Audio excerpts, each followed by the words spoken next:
I was so focused on cold leads, I didn't talk to my people for 3 years. I didn't talk to my friends about real estate, my family. I didn't try to get referrals from anyone who already knew me. So my first year off the team, I enacted that very quickly. And like I said, doubled my income and saw a lot of success just from prospecting the people I already knew.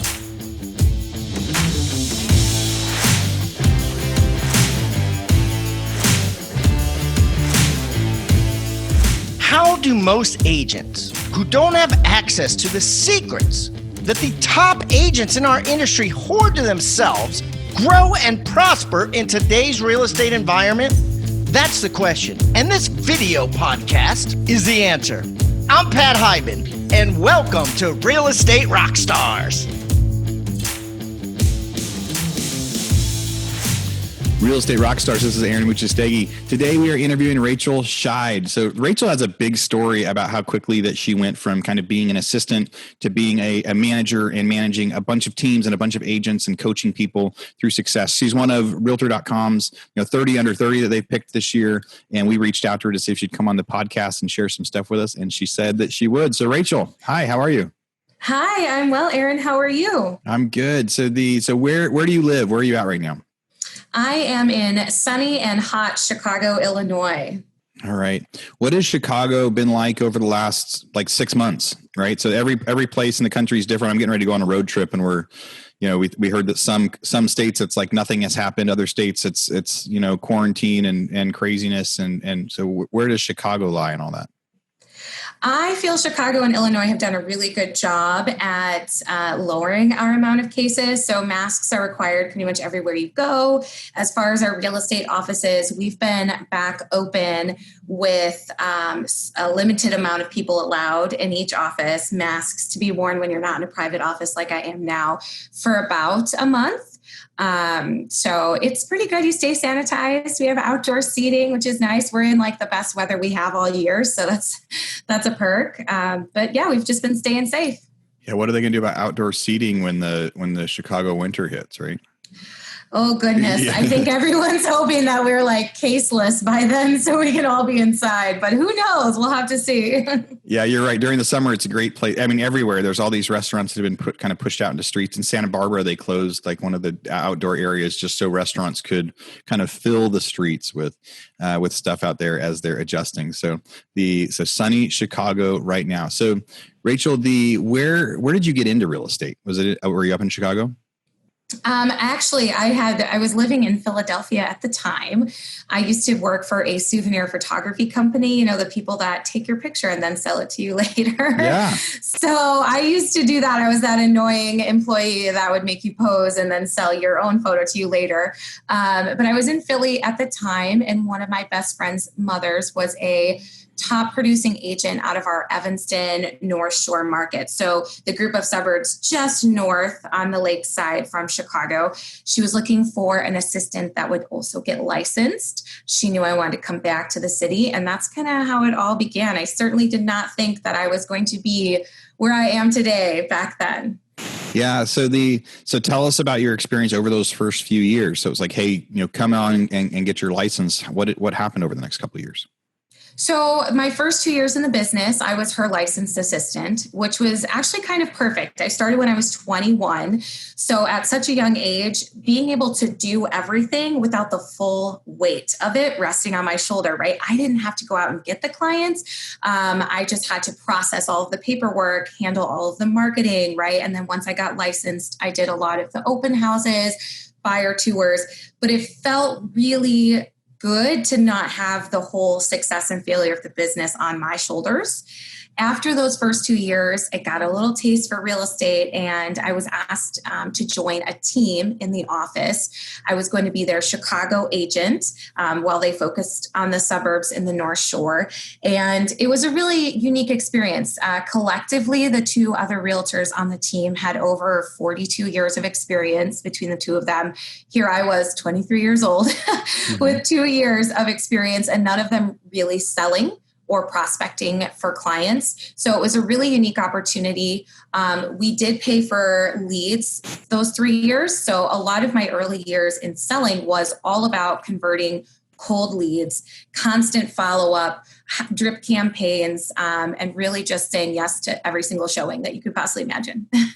Yeah. So there's a lot of new agents that listen to our podcast that come on here. And so what advice would you give them when it comes to cold leads? So you spent a lot of time trying to get those leads. What did you learn during that time? And what are some things that you wish you would have known when you started?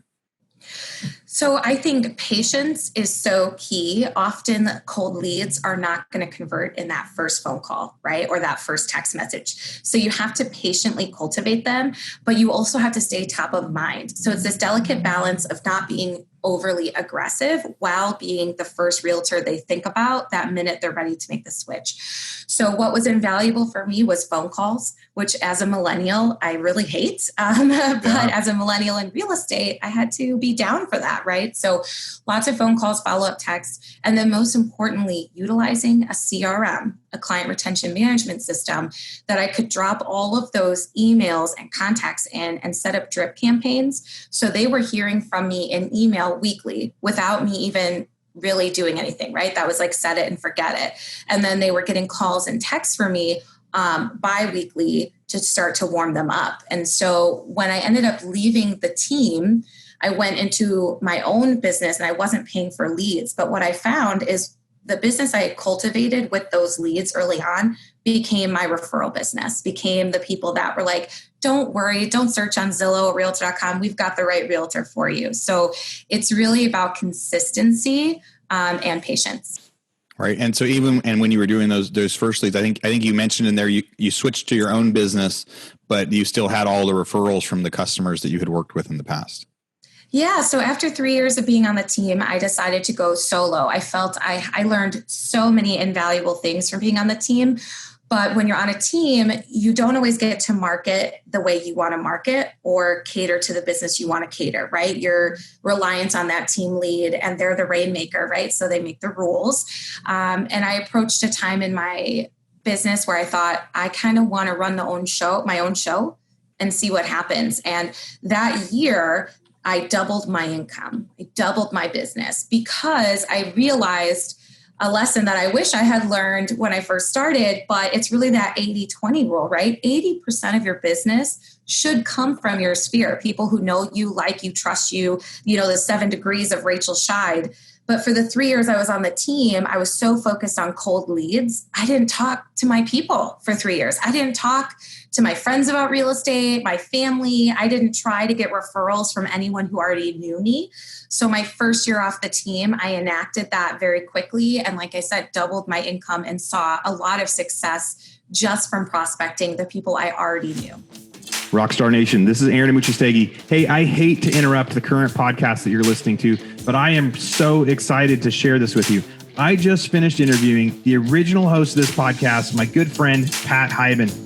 I got to talk to Pat about how he started his real estate career and a whole bunch of tips and tactics that he used to be successful. So if you haven't listened to it yet, go check out State of the Market number 49. On there, I get to talk to Pat about all those different things. And in there too, he talked a lot about his 6 Steps for 7 Figures book and training program that he built over the last couple of years. And I realized I haven't done a good enough job at reminding all of you lately about all of the resources that we've built for you out there. So if you want to check out Pat's course, we've got like a 3-minute summary video when you go to it. It includes so many easy to follow tips that you can follow on. It's like a day-to-day basis. You get email reminders, all sorts of different things that come with that course. You find that, you go to rebusuniversity.com, R-E-B-U-S, rebusuniversity.com. Look at courses. You can find the 6 Steps for 7 Figures book. And really, there's a whole bunch of other courses in there too. Our normal prices used to be $1,500 or $2,000 a course. These are real deal professional courses. But now during quarantine, a lot of them are priced down to like $90, $95. So we've slashed the prices because we know right now is a time for everybody to be focusing on growth and education, especially while they're feeling like they don't have as much to do. And if you go in there and you figure like there's a lot of different courses you want, maybe you don't want to buy the a la carte. You can go to futureofrealestatetraining.com and you can get access to all of our different courses for $97 a month. I think there's a discount on there if you go a year, or there's even like a lifetime option that you can pay to get access to every course we ever put on Rebus University for as long as we have it. So go check out those options, Rebus University or futureofrealestatetraining.com. All right, back to your podcast. Sorry for the interruption. such a good reminder too. Agents come on and we talk about all these methods to get leads, all these methods to get, new customers and new clients. And, we've got this kind of top of funnel where people are doing outreach from letters and calling and all sorts of different things that so many of our people talk about. But something important that you brought up there is, as you get that focus, don't forget to remember to tell people all the time that you're an agent. Telling all your friends that you're an agent, like what you're doing, the people that you know close to you. It's like the other extra stuff is a bonus, but I'm always amazed at how many people go to, list or sell a house, and it really is going, who do I know? Who do I know out there? I see a post on Facebook all the time, like, I need an agent who's out there. And so, and I'm sure a lot of people are responding like, duh, don't you remember I'm an agent? But you need to remember to tell your friends and tell those people as you're doing that. So how many houses did you sell your first year when you went out on your own? I believe I was between like 10 and 15. The other key thing I realized is when we were paying for leads, you don't really have a lot of control over the average sale price of those leads coming in. But when you're running your own business and you're prospecting your sphere or even doing a geographic farm, you can really target, right? I learned if I just raised my average sale price by $75,000, right, or $100,000, what that meant for my bottom line. It's working smarter, not harder, which was so great. I was able to keep run a tight ship and keep those relationships alive. I wasn't trying to churn and burn out 35, 40 deals by myself and lose relationships. I wanted to stay in those teens numbers so I could be very hands-on with my clients. But again, going to people that already knew me, liked me, trusted me, and then were upsizing, right? A lot of the clients I helped when I was taking the cold leads, that was 3 to 4 year mark, they start to sell those first time purchases and upsize. So then you get the sale and the purchase on the other end, which was very helpful. Yeah, no, that's a great point. When you target certain price points, obviously the higher the price, the less deals you have to do to get the same lifestyle. It's kind of that different version of the 80-20 rule that you talked about. So you got those, and was it mostly sellers then at that point, like your first year, because it was mostly people that were trading up, or was it on both sides? I was pretty much on both sides. I still helped a lot of first-time buyers. I have always been a big believer in helping renters as well. If you prospect renters correctly, they will become buyers. And that's a quick, easy way to make money that I then funneled straight into marketing dollars, right? So that was a good way to keep the business lights on, so to speak, and do that. And I think it just is about being that invaluable resource. And one thing that's very different that I learned, right, with sellers, it's a lot less time in the sense of you're not running to Timbuktu to do 4 hours of showings and then coming back and scheduling new showings. So it's a lot more hyper localized, and really it took into account a lot of the marketing skills, specifically with social media, that I had cultivated over the last several years. So when you went and as became a solo agent with Coldwell Banker, you were one of the youngest agents, right? Or maybe the youngest agent. What are some pros and advantages that came out of that for you? So I was actually with a different company at the time, but the rest of it still stands, right? So I'm only 29 now. So at the time I went solo, I want to say I was 26. So I've frequently been the youngest, right? If you look at the average age range of realtors in our industry, it was very eye-opening and rewarding because I was in an office with very experienced agents who were legacy agents who had been doing business, some of them for upwards of 20 years. So I started forming coaching and mentoring relationships with the agents in that business because it became a quid pro quo. My experience with social media, my ability to connect with today's buyer and seller, frankly, right? Real estate has changed so dramatically in the last several years. Before, agents had business come to them naturally because there was no Zillow, there was no Redfin, there was no Trulia, there was no Google. So consumers felt I had to use a realtor. Well, the last 10 years, that's changed. You can get almost any answer you want from looking online. So the value proposition changed. So I was working with a lot of agents in that office on how to leverage their social media and their brand presence, how to change their value proposition from being, well, I'm the realtor, I have access to the houses, to being, let me explain these stats that you're finding. let me explain why this is a great purchase, right? Or why this house over here probably isn't the one for you. And in return, they coached me a lot on negotiating skills, helping me price properties, things that just take time and wisdom in the business that at 26, I just didn't have. Yeah. So you got to start training agents that were older than you. I mean, that's kind of a funny thing, but that is how technology works. I mean, even my daughter now knows how to do different apps and things that I don't know how to do, which makes me feel way older than I really feel. But yeah, it's the reality as technology happens. So you got to show them how that was, and then they could show you some of the tips that they had, or maybe, referral business and things back that way. So how did you transition from then being an agent and a member of a team to becoming an assistant manager and a manager, and how big is how big is the company that you're running now? Sure. So at the time that I was solo, my managing broker realized I was helping so many of the agents in ways that even she couldn't, right, coach them on, because she wasn't as familiar with the new technology, with social media. So the company invited me to be an assistant manager for a different office. And I went into that with 56 agents. Again, average age range, much above mine. But it was a really unique experience to be able to help me both grow a little bit in my business. I was still able to sell at that time. But it really enlightened me to the fact that I find a lot more personal success in helping other people develop themselves and develop success. So I went from leaning heavily towards sales to realizing I could leverage my leadership skills and my coaching ability to help other people achieve their level of success in real estate. And that was so important for me to learn at that time.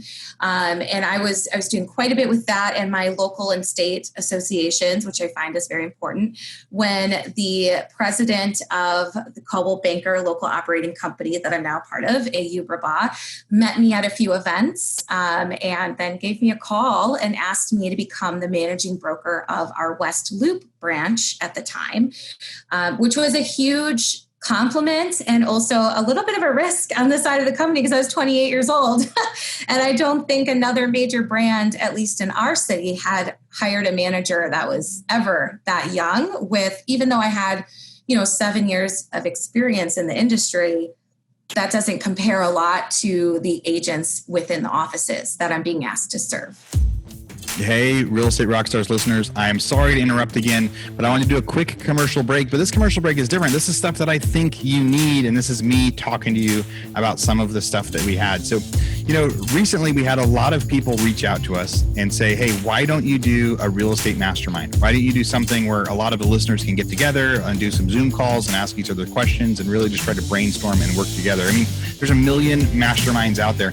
I don't know if this is something that we really want to do or not, or if we do, if we're going to limit it to maybe 20 or 30 people. We're just trying to figure out if any of you guys are interested. So if you have any interest at all in joining a mastermind with real estate agents around the country that are part of the Real Estate Rockstars network, go to hybendigital.com/mastermind and just join the wait list. It's just it's just an interest list for us to see, is this something we want to be doing? So that's number one. Number two, you go to hybendigital.com/foreclosures. We have a 2-day thing that we just finished recording. Now it's also inside Rebus University. And so you can go to Rebus University and look at it. If you're already a member of Rebus, a lot of you guys are in the, the monthly fee where you get access to everything. So we have a new courses in there, 17 hours of content on how to buy foreclosures, on how to find deals, on how to, do title, go to auction, also turn that into clients for your real estate agents, how you can turn somebody that's in default behind on their mortgages into a client. So go, check out that course, especially for, you can buy the course now, but again, most of you guys already subscribed to all that. I just wanted you to know there's another 17 hours of content, great content that I just recorded on there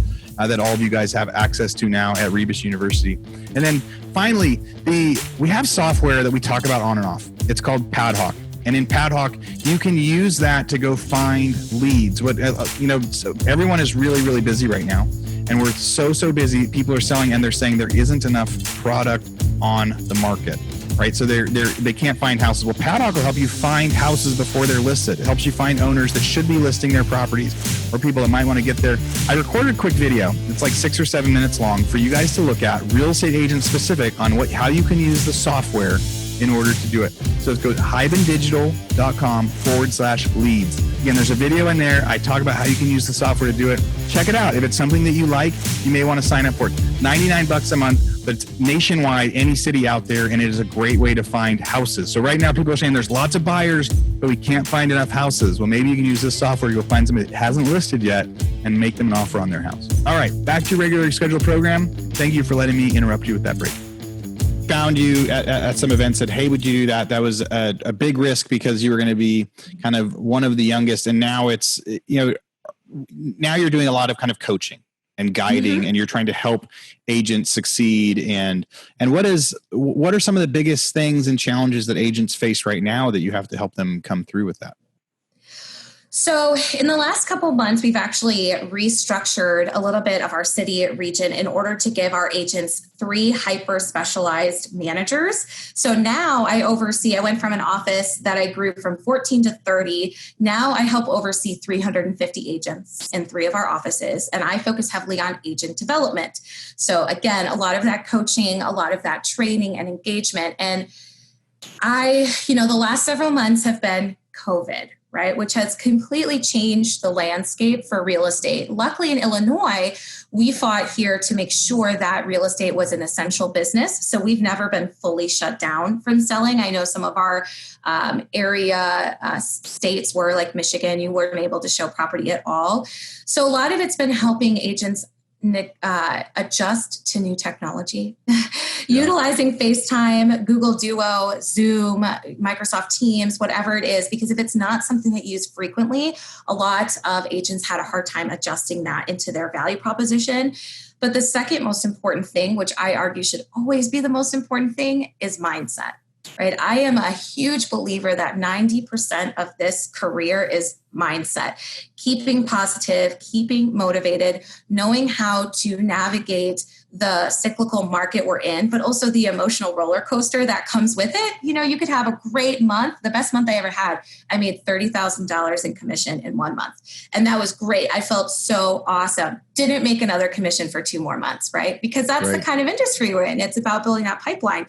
And that can really mess with your self-esteem. It can mess with your mindset. It can derail you from your business plan if you don't have that accountability partner, that coach to help you stay on track and keep yourself positive, which is especially in a time like COVID where everything is already just not fun. Yeah. It's so important to keep on track with your business.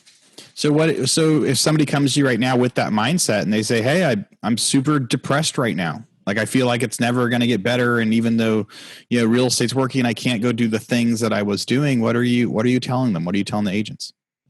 So it's really important for me in my position to listen to the pain points and understand where exactly that's coming from. So a lot of realtors are relationship and referral based. So this not being able to go out, not taking clients to coffees, not taking people out for lunches is hurting us emotionally and mentally from that interaction standpoint, but also could be hurting the business. So I start to work with them on, if that was your business model in the past, how can we change that into today's COVID world, which equals pop buys? Right? How can I bring that lunch, that coffee, that treat to a client without asking them to leave their home and potentially endanger themselves or their family members? I can drop off something to them that we can engage with. I could I actually participated in several Zooms, which made me a little fatigued from the screen, but it was very fun. But we had like virtual mixology classes where the lender who was putting this on actually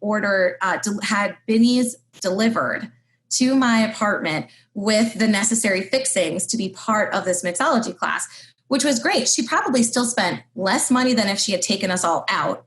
And she still delivered a gift to me. I got to be part of this amazing Zoom where I learned how to make a peanut butter and jelly whiskey drink, which I would never, ever think of doing on my own. So it's about identifying that.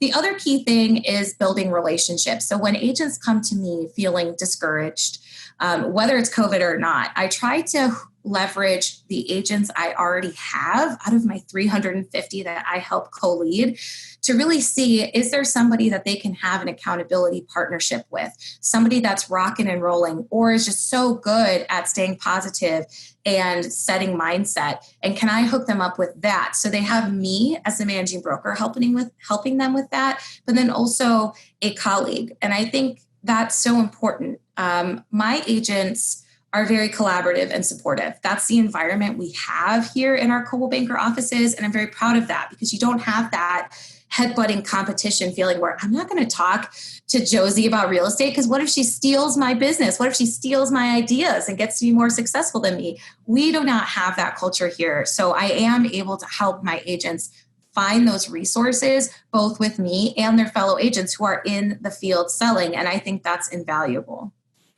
And that's probably similar advice too that agents can follow as they're reaching out to their prospects, right? Their prospective clients as they're having these discussions. You talked early on about really listening to the pain points, listening to the way that they want to do it, and then trying to pivot and show it, a little bit different. Can you think of anything else that either from your experience in recruiting or kind of these COVID pivots that you would tell agents if they're trying to get these new clients of things that they can practice right now? Sure. So even though I'm not out there prospecting for buyers and sellers, I recruit, right? That's a huge part of any managing broker's job. And when you boil it down, I'm doing the exact same thing that a realtor is doing when they're prospecting. And so I really learned that real estate is a numbers game that is leveraged by the relationships you have. So if you can master prospecting on the numbers side of it and keep really good notes and leverage those relationships, you're going to see a return on your investment of time. So for example, one of my recruiting measures I have to meet is 25 calls a week, 5 calls a day, 25 calls a week and touches. And if I have to leave a voicemail, I follow up with a text. That results in a minimum of 3 appointments set either that week or next week to meet those agents, right? And for you agents out there, that's to meet clients, to meet buyers and sellers. Okay. And all that math boils down to 2 recruits per month agreeing to come into my office at Coldwell Banker, or on the agent side, 2 new clients signed on, whether it's a listing, a renter, a buyer, an investor. That's how the numbers shake out. So 25 calls a week, 100 calls a month, 3 appointments a week, which is 12 appointments per month, will result in those 2 client sign-ons. And I think that for me, it took probably 2 months to get into that rhythm as a recruiting manager to, first of all, make the calls, because in real estate, we tend to put prospecting as a time block that we always move to the next day. Oops, I didn't get to it today. I'm so sorry. I'll just move you to the next day. And there's been a few days where I get to Thursday and I have to make 25 calls in 2 hours because I'm so behind in my calls. But the point is, it took me 2 months, but the math works. If you are diligent, if you keep your prospecting in those time frames for at least 3 months, then you'll kind of learn, where's my return on investment, right? What is my percent? Maybe I'm making the calls, but I'm not getting the appointments. I'm getting 2 maybe. So now I need to add a couple more calls to get that right appointment. Maybe I'm getting the calls, getting the appointments, but then I'm not getting the sign-on. So I probably have to work on my buyer presentation or my listing presentation, because something is happening during those meetings that they're not choosing me, they're choosing someone else. And it's hard to answer those questions, right? Why aren't they using me? Why didn't they list with me? If you don't have the systems in place to check at what point did it stop working? At what point could you make changes? For a lot of people, it's honestly the calls, it's the scripting. How do I talk to someone on the phone to get them to meet with me, right? Especially in COVID, when meeting in person can be a little tricky. So it's about getting the Zoom meetings. In Chicago, we are slightly open. We can do outdoor dining. So I always encourage agents, give the choice and ask the client on their comfortability level, which automatically starts to establish a level of trust, right? Because in the pre-COVID days, we would just say, come meet me. And not everyone's always comfortable with that even before COVID. Yeah. So for safety and things. So I think there's a lot of ways, but really it's those numbers and it's staying consistent with them that you're going to start to see that result. Yeah, and I know so many agents have trouble, with someone holding them accountable. Right. They know they need to make the 5 dials a day, but like you said, they keep pushing it off a day, or they know they need 25 a week and then they push it off a day or a week and it keeps going. Do you have any tricks or ways that you're able to tell yourself no, this is why, or is it just after 3 months you saw it worked, so now you're hooked? Well, so a little cheat for me is because I am a managing broker, I do have authority that I have to answer to. So that helps me stay accountable. But when I was selling and I left my team and I went solo, all of a sudden I had no team leadership, no leads, and I had to hold myself accountable to see that success. And the biggest way I did it is for those prospecting times, I went to the office. I was in the office. I was not in my dining room. I was not doing the laundry and the dishes in the background while being like, oh crap, I should probably make my 5 calls now. I really made myself dedicated to 1 to 2 hours per day in the office, during which time I prospected. And then I'm also a firm believer in 1 hour a day of education, whether it's a fabulous podcast like this one, or reading a couple chapters in a real estate book, or having a one-on-one meeting with someone you respect in the office and picking their brain. Or in the case of our company, we have hundreds of classes people can take online or visit our marketing YouTube page to learn a tool. And when I started doing that, being in the office for even just those 2 hours a day, I was able to hold myself accountable. And again, start to see that referral come in. Because if you don't ask for that business, it's very unlikely you're going to get it, even from a good friend. And I think that's important. There's that meme that's like what my mom thinks I do, what society thinks I do, what my friends think I do. And when you look at the real estate one, everybody thinks we're balling. We're just on private yachts. I'm wearing my Louboutins to get into my Tesla that the valet brought up to me. And they don't see all of the hard work, all of the education, all of the training, all of the pain and suffering to get to that closing table a lot of times. And it's because we don't talk about it.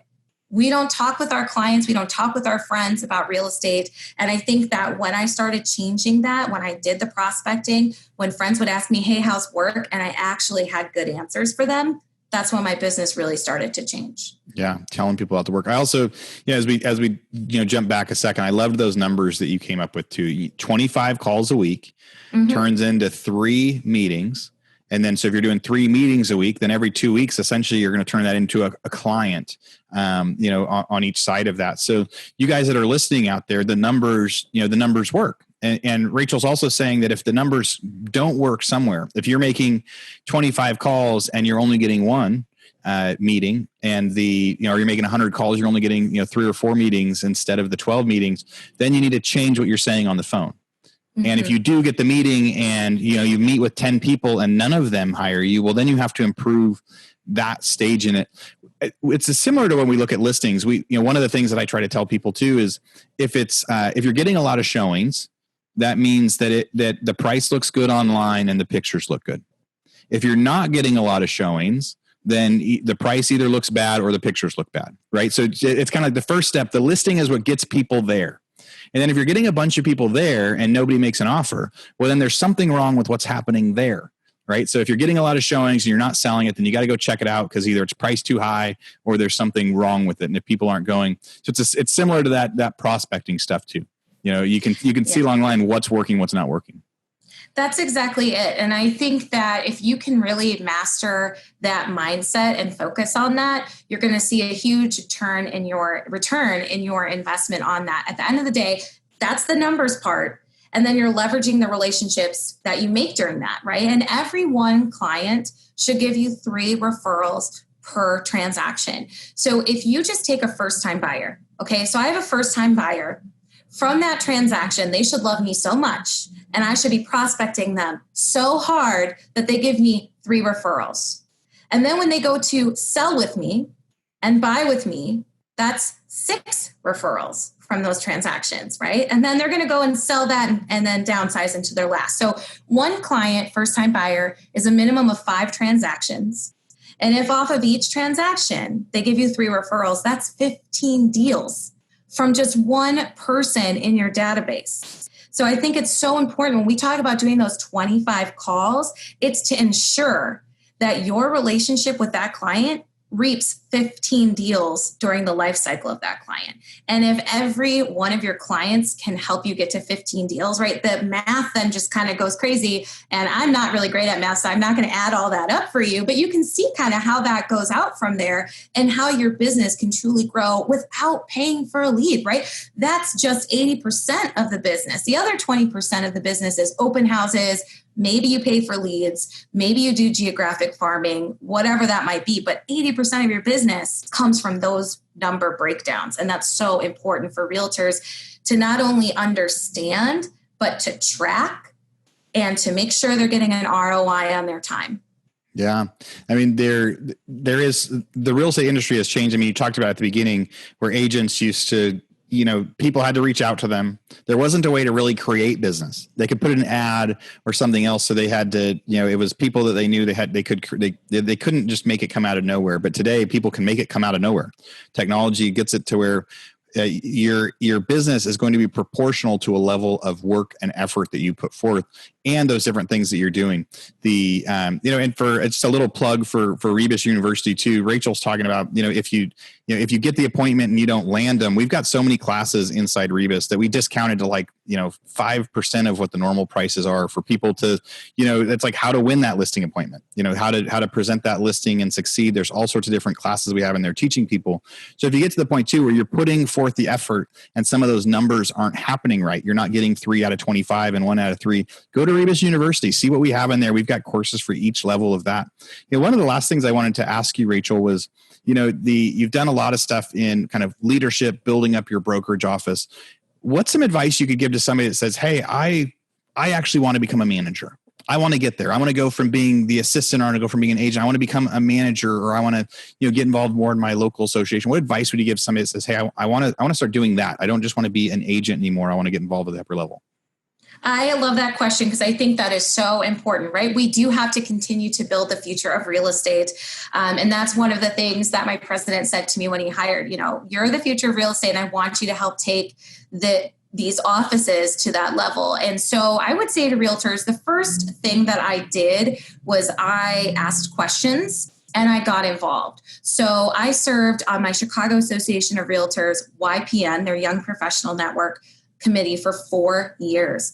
But out of that grew a whole network of agents, both within the company I was at the time, externally, lenders, home inspectors, all of these people that could help me grow personally and professionally. And I leveraged those. I grew within the association, both on the local level. And then our Illinois Realtor Association has a leadership development course that they choose 12 realtors every year from throughout the whole state to be a part of. And I was honored to be chosen in the 2019 class of that. And it's all about honing those leadership skills, taking what you're already really great at and make you even better and more comfortable with the things you might not be as good at, like being interviewed live, believe it or not, was never one of my fortes until I had to go through media training with the Illinois Realtors to be better at it.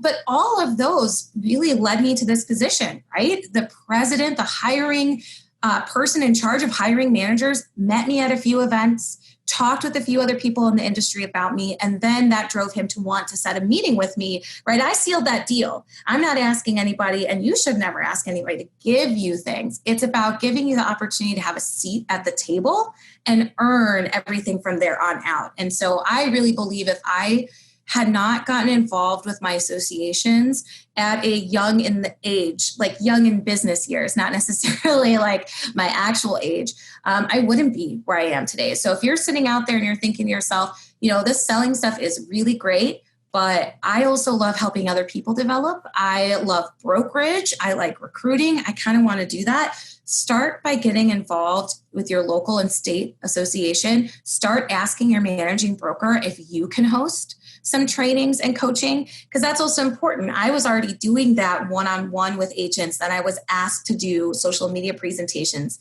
in my office. You learn very quickly if that's something you like to do or if it's something you hate to do. So I think that's the best way, because the last thing you want to do is just be thrown into a managing broker role and realize, which happens a lot. Agents like to think that they're going to be really good leaders. And sometimes you're a wonderful leader in your business, but leading other people to success is a different skill set. entirely. You go from caring just about yourself and your business to caring about everyone else and all of their businesses before anything else. So before you just dive right in and apply for that managing broker position or ask for that, take some of those steps early on so you can really determine if it's the right fit for you.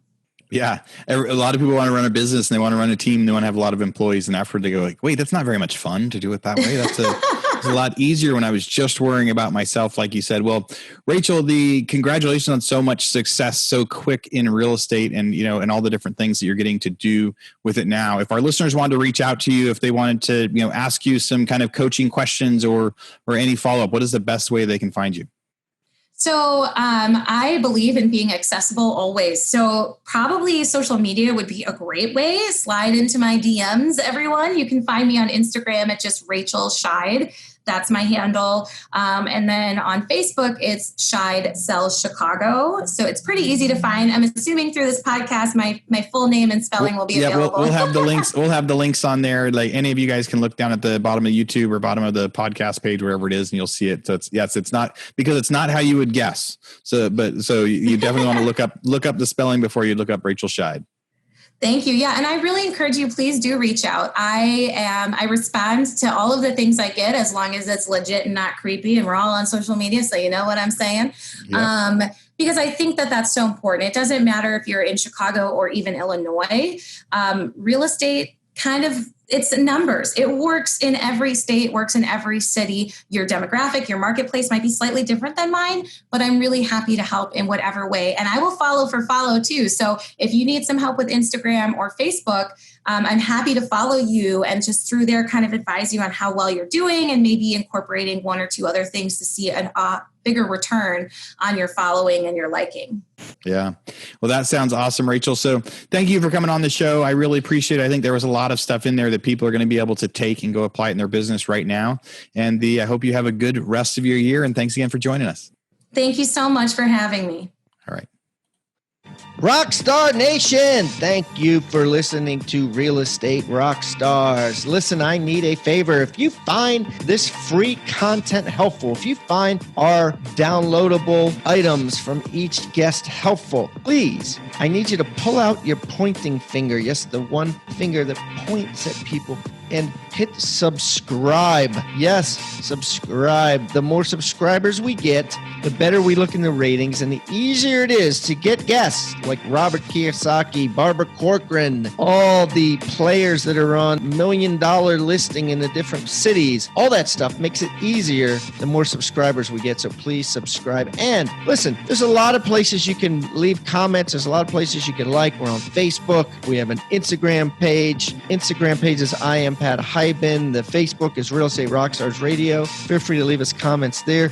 The most popular form of commenting seems to happen on YouTube. Yes, for whatever reason, it's a very open environment. So just go to YouTube and go to Real Estate Rockstars Radio. Leave us comments there. Some of them we will read on the show. We love your feedback. So thanks, guys, and I hope you are having a great day. Oh, and also, listen, if you're going to subscribe and you haven't already left a review on iTunes, please do that too.